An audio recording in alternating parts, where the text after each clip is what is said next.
Good afternoon मित्रांनो, MPSC group बी 2024 ला science मध्ये हा एक क्वेश्चन विचारला होता. खालीलपैकी कोणाला फळ पिकवणारे संप्रेरक असे म्हणतात. मित्रांनो, या क्वेश्चनचा आन्सर फाइंड करताना तुम्हाला एलिमिनेशन टेक्निकने जावे लागेल. मित्रांनो, ऑक्सिन असते ते ऑक्सिन वापरलं जातं पेशी विवर्धनासाठी. पेशी विवर्धन म्हणजे सेल इन्लार्जमेंट करणे. जिब्रेलिन असते ते संप्रेरक खोडाची वाढ करत असते. सायटोकायनेन असते ते पेशी विभाजन करत असते. आता आपल्या तिन्हींचे कार्य माहित आहेत. आपल्याला ऑक्सिनचं कार्य माहित आहे, जिब्रेलिनचं कार्य माहित आहे, सायटोकायनेनचं कार्य माहित आहे. आपण एलिमिनेशन टेक्निक वापरून इथे आन्सर शोधू शकतो. त्यासाठी तुम्हाला मी 9वीच्या स्टेट बोर्डचा रेफरन्स देईन.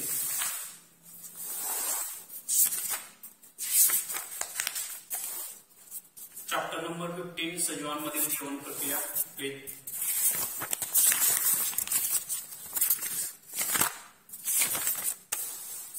Page number 169.